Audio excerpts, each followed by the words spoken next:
अन्य पिछड़े वर्गों के वास्तव में इनके असली भगवान व मंदिर एवं तीर्थ स्थान या अयोध्या, मथुरा, वाराणसी, तिरुपति, द्वारिका व केदारनाथ आदि में नहीं है, बल्कि इन सभी वर्गों के सही मायने में इनके एकमात्र असली भगवान।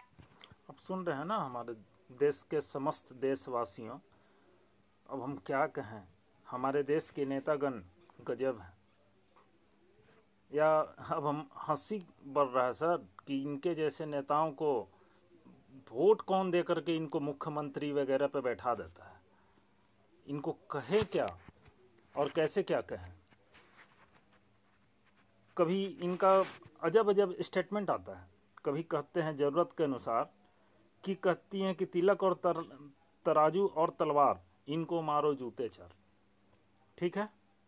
कभी ये खुद कहने लगती हैं कि ब्राह्मण सम्मेलन करवाया जाएगा, आप सभी ब्राह्मण भाइयों हमारे सम्मेलन में आइए। ऐसा क्यों भाई। कभी ये श्री राम और क्या कहें, आप तो सुन ही रहे हैं वीडियो में, कभी राम कृष्ण तिरुपति बालाजी जितने भी हैं सारे लोगों का पूजा पाठ बंद कर देना चाहिए। यानी ये सीधे यादव समाज, क्षत्रिय समाज, जितने ब्राह्मण समाज के आस्था पे सीधे कुठाराघात। ऐसा कौन से संविधान में आपका लिखा हुआ है मैडम, हमारे आस्था पे सीधे आप चोट करें। आप कौन से संविधान की बात कर रही हैं।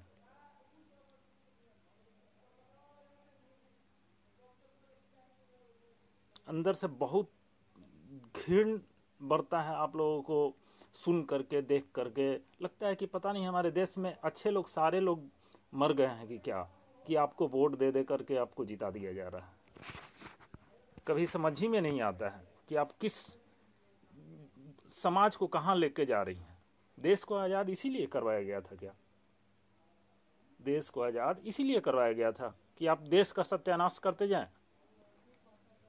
आप लोग देश का सत्यानाश करने के लिए आए हुए हैं या केवल अपना पेट भरने के लिए, बहुत बड़ा बड़ा बंगला, बहुत बड़ा बड़ा गाड़ी से घूमने के लिए। देश के लिए कभी नहीं सोचा है तुम लोगों ने। बस केवल अपना मतलब साधने के लिए कुछ भी बोल दो। क्या हो तुम जो कहोगे सारे लोग मान लेंगे। कृष्ण का पूजा ना करो, या तो समाज बेवकूफ बैठा हुआ है क्या। राम की पूजा ना करो तो किन की पूजा करो भाई। आप कहना क्या चाहती हैं। देश को तोड़ने वाले लोग, ये लोग समाज को वीडियो कॉन्फ्रेंसिंग में, ये पत्रकार लोग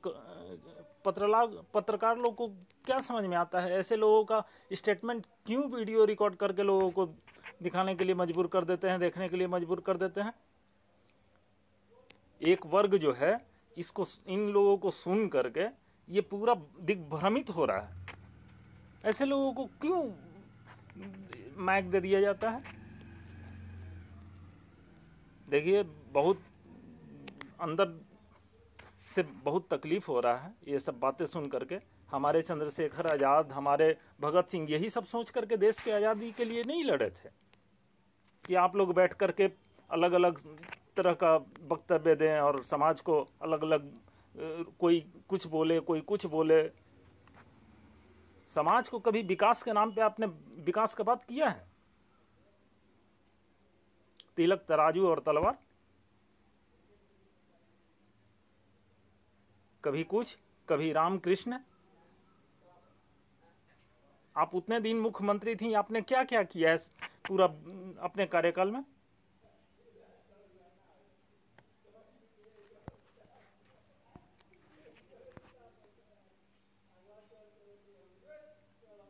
चलिए, उसके लिए कोई नहीं, आप जैसे आप नेता हैं वैसे जनता भी होंगे, तभी आपको सुनने वाले लोग इतने सारे हैं। और आपके फॉलोअर भी बहुत ज़्यादा, हमने बहुत सारे लोगों को, ऐसे ऐसे लोगों को सुना है जो जय भीम पता नहीं क्या क्या लोग बोलता है। आपको सुनने वाले होंगे, मानते हैं। तभी तो हमारे देश में कुछ सैनिक, 10,000 सैनिक, 5,000 सैनिक दूसरे देश से आते थे और हमारे देश में भर्ती करते थे, और अपने देश के लोग ही अपने देश के लोगों पे तोप चलाते थे और तलवार से हमला करते थे कुछ पैसे के लिए। तो आप भी शायद उन्हीं लोगों में से हैं, किसी और देश का एजेंट के तौर पे काम कर रही हैं देश को तोड़ने का। हमें तो ये मंजूर नहीं है। आपको जो पूछता होगा, आपको जो मानता होगा, वे लोग अपना समझें, हम तो नहीं मानते हैं। और हमें ऐसे देश तोड़ने वाले लोगों की कोई ज़रूरत नहीं है। हमें सारे समाज को मिला करके चलना है। वही नेता नेता है, नेता नेता नहीं, नाक का नेता है।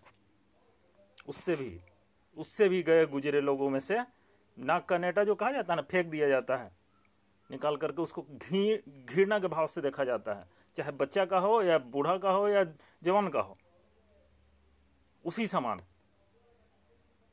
चलिए कोई नहीं, जय श्री राम, वंदे मातरम। आप लोग यूं ही करते रहिए, ठीक है। जय श्री राम।